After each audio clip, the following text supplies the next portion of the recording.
जय हिंद। आप सभी का फिर से स्वागत है 4K स्टडीज के एक नए एपिसोड में। जैसा कि अभी हम लोग खान सर के जो मंथली मैगजीन्स आती है, करंट अफेयर्स का मंथली मैगजीन्स, उसको हम लोग एनालिसिस कर रहे हैं। अभी लास्ट में जो फरवरी और मार्च मंथ का जो मंथली मैगजीन्स आई हुई है उसको हम लोग देख रहे हैं, उसको हम लोग डिस्कस कर रहे हैं। आज का सेशन जो ये सेकंड सेशन है। इससे पहले हम लोग एक सेशन जो है पिछले कल के सेशन में हम लोग देख चुके हैं। उस पर हम लोग अब तक लोग 5 आर्टिकल्स को कंप्लीट किए थे, जो काफ़ी ज़्यादा इंपॉर्टेंट था, काफ़ी ज़्यादा चर्चा में था और एग्जाम के दृष्टिकोण से अति महत्वपूर्ण भी था। तो उसको भी आप जरूर देख लीजिएगा। और आज के सेशन में जितने भी आर्टिकल्स होने वाले हैं वो सारे के सारे काफ़ी इंपॉर्टेंट है। इसमें आपको बहुत कुछ देखने को मिलेगा। तो ये सेशन आप सभी के लिए काफ़ी इंपॉर्टेंट होगी और ये सीरीज अभी रेगुलर चलने वाली है। तो आप सभी हमारे साथ जुड़े रहिए और चैनल में अगर पहली बार आए हैं और चैनल को सब्सक्राइब नहीं किए तो प्लीज़ चैनल को सब्सक्राइब जरूर कर लीजिए। और ये सेशन जो है ना आप सभी को बीपीएससी, पीपीएससी टीचर्स और यूपीएससी सभी एग्जामों के लिए मतलब इसमें आपको लाभदायक होने वाली है। तो चलिए हम लोग अभी देखने वाले हैं आज के सेशन में। ये बिहार के संदर्भ में है मिशन सुरक्षा। एक मिशन चलाया गया था बिहार सरकार के द्वारा, बिहार पुलिस के माध्यम से।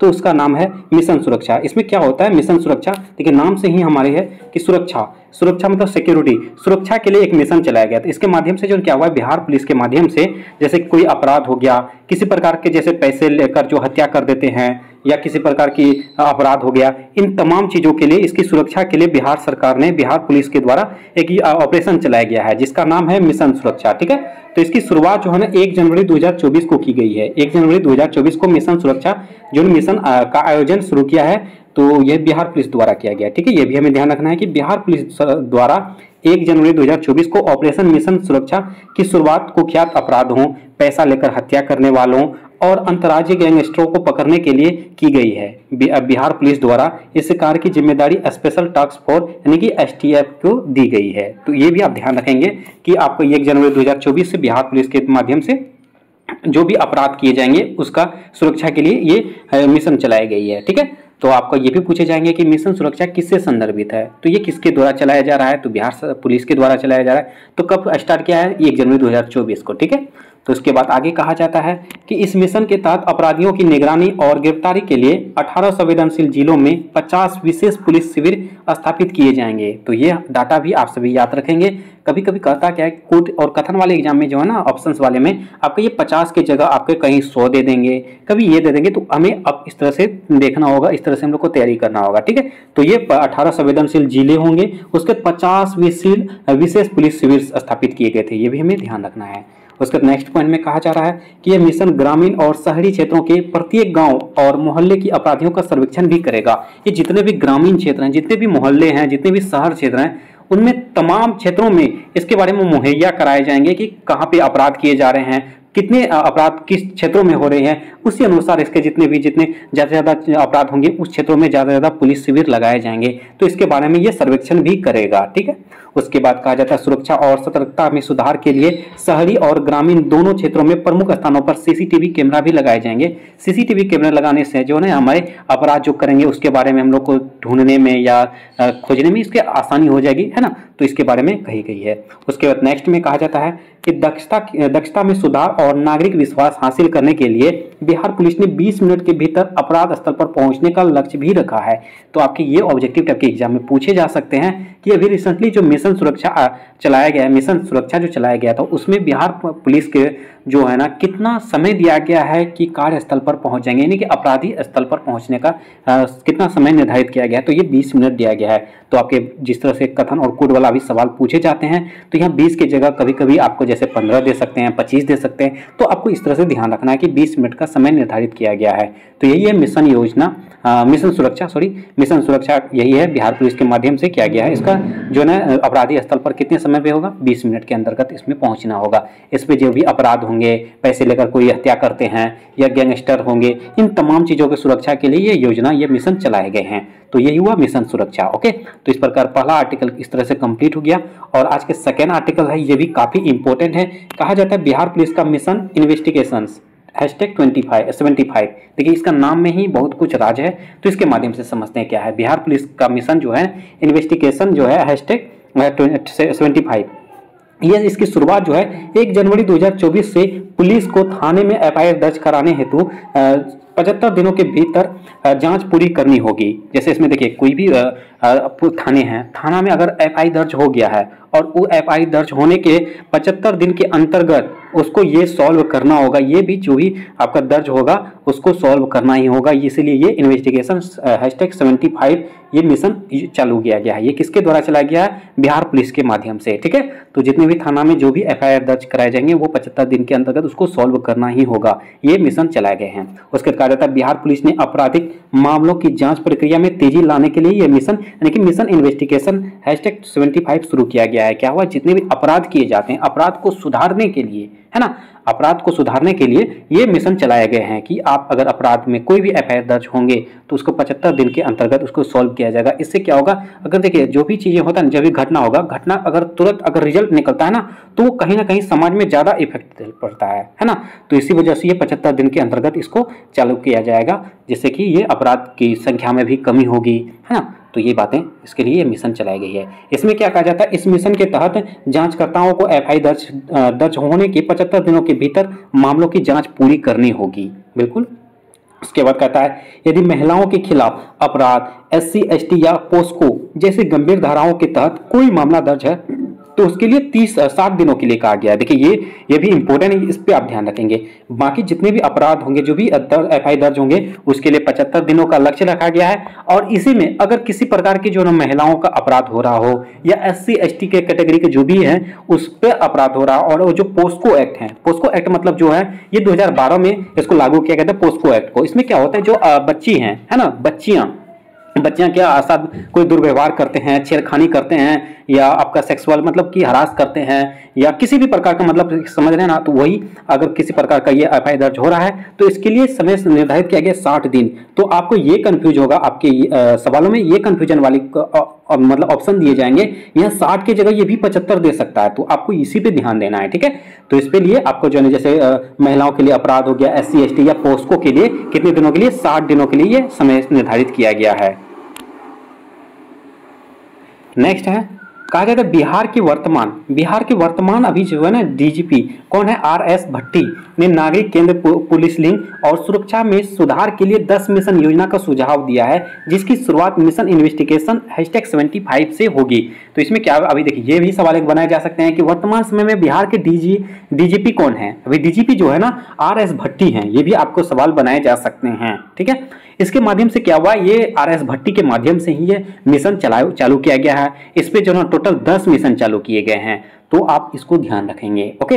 तो उसके बाद कहा जाता है अब तक जांच प्रक्रिया में औसतन 261 दिन का समय लगता रहा है। यानी कि अभी जो ये मिशन क्या है, कोई एफआईआर दर्ज कराते हैं तो थानेदार जो है ना टालते हैं, आज करेंगे कल करेंगे, आज करेंगे कल करेंगे, ऐसे करते करते करते जो है ना ये जो अपराधी हैं वो उनको भी लगता है यार आज अगर कुछ अपराध करेंगे ना तो सजा मिलेगा बहुत वर्षों साल बाद, बहुत दिनों बाद, तब तक भूल भी जाएगा सब कुछ, मतलब ठंडा पड़ जाएगा, है ना। जैसे होता है ना, कोई लोहा गर्म है उस पर चोट देंगे तो लोहा भी टूट जाएगा। अगर इस पे लोहा गर्म है उसके बाद उस पर अरे ठीक है, ठीक चलेगा चलेगा, आप धीरे धीरे चोट मारेंगे तो कुछ नहीं होने वाला। इसी वजह से ये क्या हुआ है, 75 दिन का एक निर्धारित समय निर्धारित किया गया है। इसके माध्यम से जल्दी जल्दी ये सॉल्व किए जाएंगे। इस समय जो अगर ये मिशन चालू नहीं किया गया था उससे पहले जो है ना ये टोटल समय कितना लगता था? 261 दिन का समय लगता था एक एफआईआर दर्ज चालू करने में। तो ये औसतन है, तो समझ सकते हैं एक अपराध का 261 दिन, लगभग बोले तो लगभग मतलब 1 साल से 2-3 महीना कम, मतलब समझ सकते हो इतना दिन में सब कुछ भूल भी जाता होगा, है ना। तो ये बातें कही गई, इसी वजह से ये योजना, ये मिशन चालू किया गया है। उसके बाद कहा जाता है प्रदर्शन के आधार पर जिला और थानावार रैंकिंग बनाई जाएगी। यानी कि जो प्रदर्शन करेंगे, जो भी थाना है, थाना के अंतर्गत जो भी अपना कार्य, जो अपना समय निर्धारित से पहले कार्य कर देंगे उसको रेटिंग भी मिल जाएगा, है ना, कि ये इस थानेदार ने इतना रैंक प्राप्त किया। अगर कोई भी एफआईआर दर्ज हुआ तो इस समय में ये समय सीमा से पहले ही इसको मतलब फैसला सुन गया, इसका जो भी है, तो वो होने के बाद जो है उसको रैंकिंग भी दिए जाएंगे। ये भी हमें ध्यान रखना है। आपराधिक जांच विभाग CID को इसकी निगरानी की जिम्मेदारी दी गई है। तो अगर ये आपराधिक मामले में अगर कोई भी प्रकार होता है ना, कभी कोई होता है कि थानेदार क्या होता है अपना रैंकिंग बढ़ाने के लिए जो कुछ से कुछ कर लेते हैं, मतलब कि अपराध वो खुद कर लेते हैं, तो इसमें भी जांच पड़ताल के लिए कभी कभी CID को भी ये सौंप दिए जा सकते हैं। तो यही हुआ अपना मिशन 75 जो है ना इन्वेस्टिगेशन, तो इसके बारे में कही गई है। तो ये बातें सेकेंड आर्टिकल इस तरह से कंप्लीट हुआ। आज के थर्ड आर्टिकल है बिहार में रणजी ट्रॉफी। ये BBI स्टार लगा लो भाई। एक तो आप समझ सकते हो खेलकूद से हर साल एक सवाल बनते ही बनते हैं। तो और बिहार में जो है ना ये रणजी ट्रॉफी लगभग बहुत सालों बाद यानी कि 27 सालों बाद रणजी ट्रॉफी हुआ है।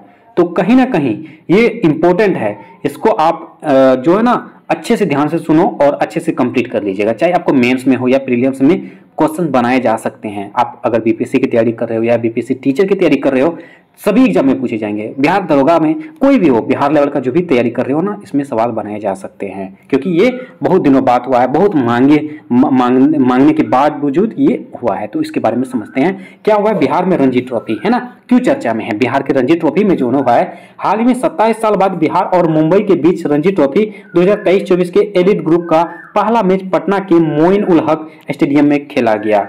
देखिए ये इसमें सवाल क्या क्या बनाए जा सकते हैं कि बिहार में रणजी ट्रॉफी कितने सालों बाद खेली गई, तो 27 यानी कि 27 साल के बाद खेली गई। और ये जो है ना किनके बीच हुआ, बिहार और मुंबई के बीच हुआ था। ठीक है, इसमें हालांकि विजेता जो है ना मुंबई रहे थे, आगे हम लोग चर्चा करेंगे।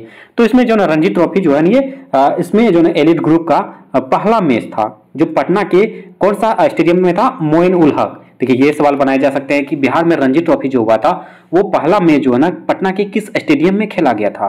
पटना के किस स्टेडियम में, मोइन उल हक है ना, मोइन उल हक स्टेडियम है, उसमें ये खेला गया था।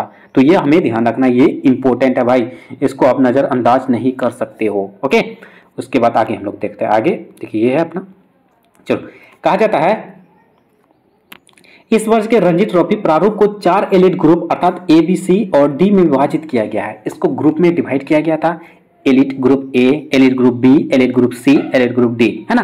तो हम लोग को ये ध्यान रखना है कि देखिए अगला पॉइंट में आपको बताया गया बिहार को मुंबई, उत्तर प्रदेश, बंगाल, छत्तीसगढ़, केरल और असम के साथ एलिट ग्रुप बी में रखा गया है। तो हमें ये ध्यान रखना है, आप बिहार की हो, है ना, बिहार की बीपीएससी की तैयारी कर रहे हो, तो आपको ये कम से कम ध्यान रखना है कि अपना बिहार कौन से ग्रुप में आते हैं, कौन से एलिट ग्रुप में आते हैं। तो एलिट ग्रुप बी में बिहार आते हैं, बी से बिहार, बी से सेकेंड ग्रुप में। ठीक है, तो हमें ये भी ध्यान रखना है। आपको पूछे जा सकते हैं कि बिहार जो है ना रणजी ट्रॉफी की किस ग्रुप में अंतर्गत है, किस ग्रुप में शामिल थे। तो ये आपका एलिट ग्रुप बी में शामिल है। ठीक है, तो ये भी हमें ध्यान रखना, ये सब एलिट ग्रुप में है, शामिल है ना। चलो तो अगला कहा जाता है कि 2000 में बिहार को राष्ट्रीय स्तर के क्रिकेट टूर्नामेंटों से प्रतिबंधित कर दिया गया था, जब बीसीसीआई ने बीसीए की पूर्ण सदस्यता को निलंबित कर दिया था और जब राज्य को बिहार से अलग किया गया था, ये दर्जा झारखंड को दिया गया। देखिए क्या हुआ था, बिहार जो है ना, बिहार में भी पहले हर तरह के क्रिकेट खेले जाते थे, हर तरह के जो क्रिकेट टूर्नामेंट हुआ करते थे, लेकिन 2000 ईस्वी से क्या हुआ, यहाँ पे प्रतिबंधित लगा दिया था, है ना। प्रतिबंधित लगाने के बाद जो है जितने भी मैच खेले जाएंगे, जो भी होंगे, बिहार से बंद करा दिया गया था। जैसे आप सभी जानते होंगे, क्रिकेट तो देखते ही होंगे और अभी आईपीएल का सीजन है तो आप सभी तो मजे लेते होंगे, है ना। तो इसमें क्या हुआ है, जैसे अभी ईशान किशन है ना, ईशान किशन जो कि पटना के हैं, अपना बिहार के ही हैं, पटना के हैं, लेकिन वो जो है ना रांची की तरफ से खेलते हैं, है ना, रांची की तरफ से, उम्मीद शायद, हाँ रांची की तरफ से ही वो खेलते हैं। उसके बाद ये अपना मुकेश कुमार जो बॉलर है, अभी नया बॉलर है, वो भी जो गोपालगंज बिहार के ही हैं, वो भी वेस्ट बंगाल की तरफ से खेलते हैं ना। तो वही बातें हैं, है बिहार के प्लेयर लेकिन खेल रहे हैं किसी अदर स्टेट के थ्रू से। तो इसलिए वजह से यहाँ पे क्योंकि बिहार में प्रतिबंधित है, तो ये अब हमें ध्यान रखना है कि 2000 में प्रतिबंधित किया गया था।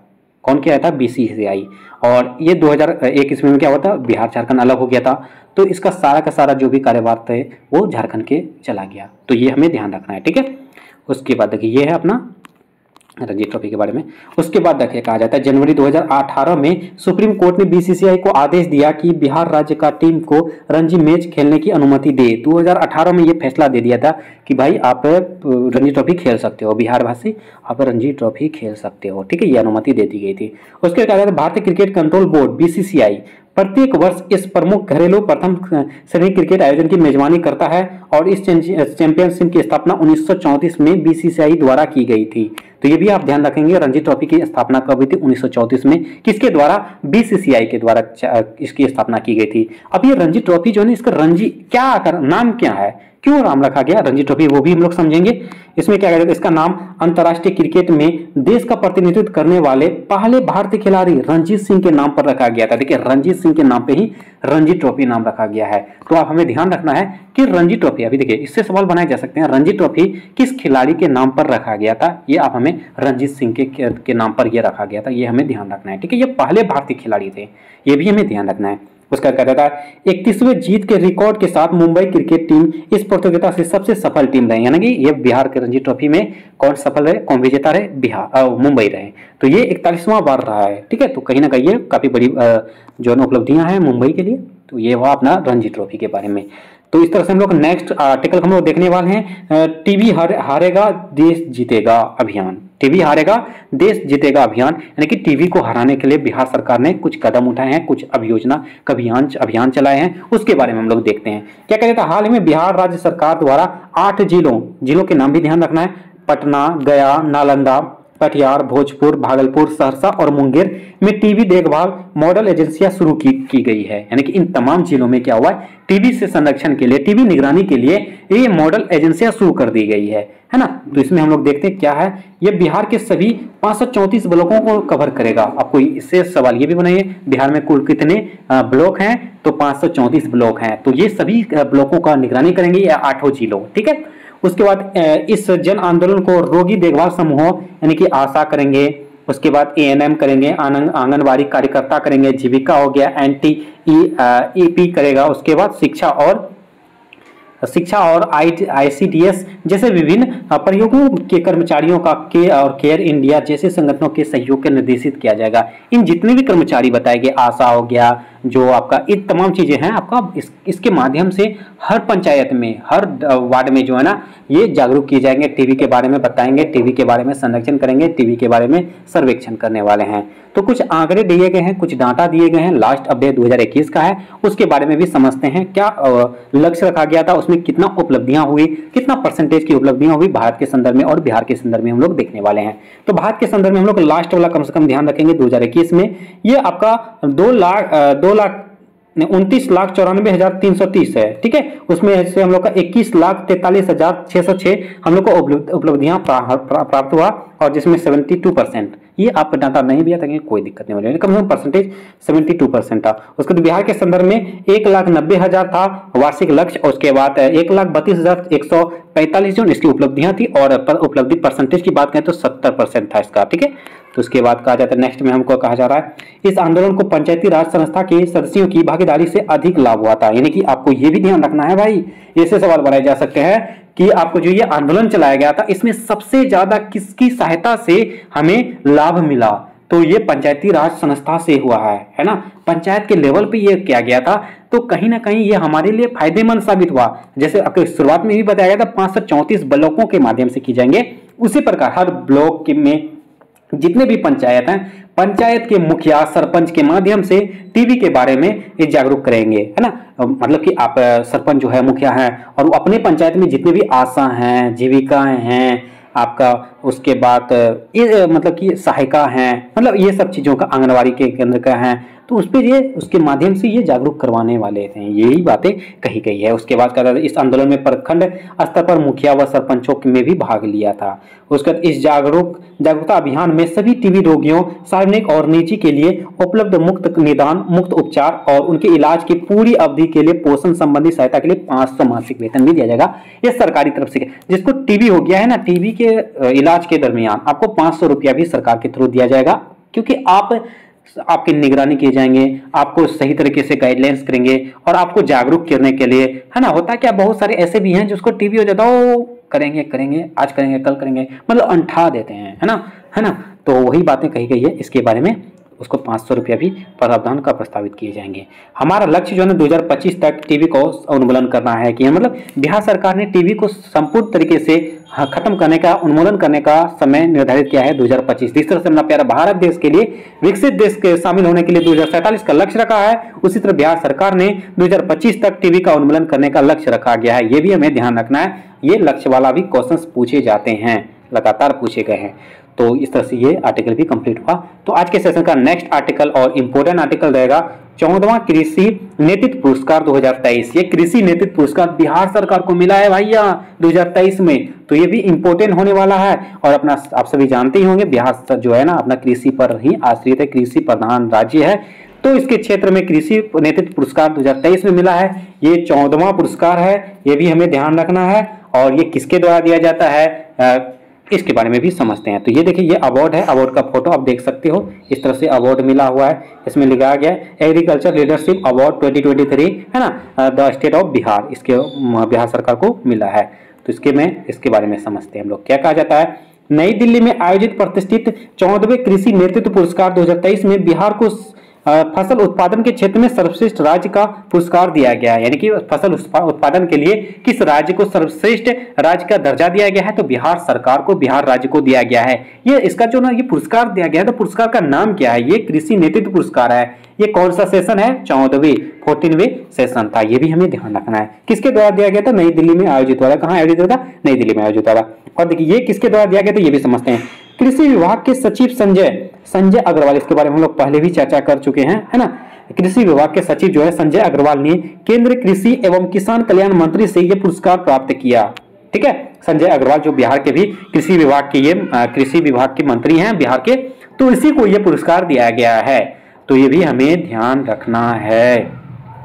उसके बाद कहा जाता है फसल उत्पादन में बिहार की सफलता का श्रेय एक व्यापक दृष्टिकोण जिसमें प्रौद्योगिकी, अनुसंधान और सामुदायिक सहभागिता को एकीकृत किया गया को दिया गया। ठीक है, उसके बाद वर्ष 2008 से कृषि रोडमैप के माध्यम से बहु क्षेत्रीय दृष्टिकोण को अपनाया जा रहा है, जिसका कृषि और संबंध क्षेत्र में विविध रूप से सकारात्मक प्रभाव पड़ा है। उसके बाद agriculture leadership award agriculture today group द्वारा स्थापित एक प्रतिष्ठित मंच है जो कृषि क्षेत्र में उत्कृष्टता का प्रतीक है। देखिए ये आपको ध्यान रखना है कि एग्रीकल्चर लीडरशिप अवार्ड यानी कि वही है आपका कृषि प्रधान राज्य जो अवार्ड जो है किसके द्वारा दिया जाता है, ये एग्रीकल्चर टुडे ग्रुप के द्वारा दिया जाता है। ये भी आप ध्यान रखेंगे आप सभी। ठीक है, तो ये आपका एग्रीकल्चर वाला हो गया, है ना। तो आपका नेक्स्ट आर्टिकल रहेगा, नेक्स्ट और आज के सेशन का लास्ट आर्टिकल रहने वाला है कि बिहार में एक पृथक खेल विभाग का गठन। इसमें क्या किया गया है, एक बिहार सरकार ने क्या हुआ है, एक योजना तैयार कर दिया है भैया। क्या है भैया कि मेडल लाओ नौकरी पाओ, मेडल लाओ नौकरी पाओ, मतलब कि एथलीट को जागरूक कराने के लिए ये योजना चलाई गई है। खेल में जो है ना, खेल विभाग को बनाने में ये प्रोत्साहन देने के लिए बिहार के मुख्यमंत्री नीतीश कुमार जी ने ये योजना चलाई है कि आप जितने भी मेडल्स लाएंगे, जो भी मेडल्स लाएंगे, हम बिहार सरकार हम आपको नौकरी देने वाले हैं। तो इसीलिए ये योजना चलाई गई, मेडल लाओ नौकरी पाओ। ठीक है, आपको सवाल बनाए जा सकते हैं कि मेडल लाओ नौकरी पाओ योजना किस सरकार के द्वारा चलाया गया है, तो बिहार सरकार के द्वारा चालू किया गया। तो ये अब हमें ध्यान रखना है। कहा जाता है बिहार के मुख्यमंत्री नीतीश कुमार ने बिहार में खेल और खिलाड़ियों को बढ़ावा देने के लिए एक पृथक खेल विभाग बनाने की घोषणा की है। और नीतीश कुमार ने राज्य सरकार के मेडल लाओ नौकरी पाओ अभियान के तहत 71 एथलीटों को प्रमाण पत्र देने के लिए आयोजित एक समारोह इस तथ्य को बताया है कि मतलब इस बार जो है ना लगभग 71 एथलीटों को प्रमाण पत्र दिया है, आपको नौकरी भी दिया है ना इस बार। तो आप ये आंकड़ा भी ध्यान रखेंगे।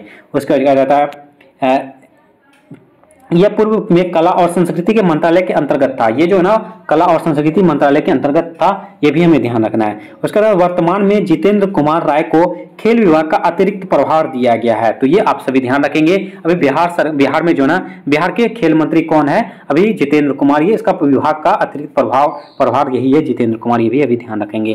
और हम लोग का कुछ नाम भी है, जैसे कि सरकारी नौकरी का प्रमाण पत्र प्राप्त करने वाले महत्वपूर्ण खिलाड़ियों की सूची, कुछ जैसे 71 एथलीटों को दिया गया ना, उसमें से कुछ ऐसे महत्वपूर्ण खिलाड़ी हैं जिनको ये प्रमाण पत्र दिया गया। तो उसके बारे में भी हम लोग देख लेते हैं, समझ लेते हैं, एग्जाम में पूछे जा सकते हैं। तो टोटल 7 हम लोग का इंपॉर्टेंट है, इसको देखते हैं। कहा जाता है शैलेश कुमार जो ऊंची कूद से संबंधित था, चंदन कुमार जो लॉन बॉल से संबंधित था, मोहम्मद शख्स आलम शेख यानी कि तैराक से संबंधित था, जलाउद्दीन अंसारी साइकिलिंग ट्रेकर से संबंधित था, और आकाश कुमार तलवारबाजी से संबंधित था, और सागर कुमार कबड्डी से, और श्वेता शाही जो है ना रग्बी से संबंधित था। इस तरह से ये आपका मतलब कि मेडल लाओ नौकरी पाओ योजना चलाई गई है बिहार सरकार के द्वारा। ये सभी के सभी मेडल ला दिए हैं, उसके बाद नौकरी भी पाए लिए हैं। ठीक है, तो इस तरह से टोटल 71 एथलीट थे, तो ये भी हमें ध्यान रखना है।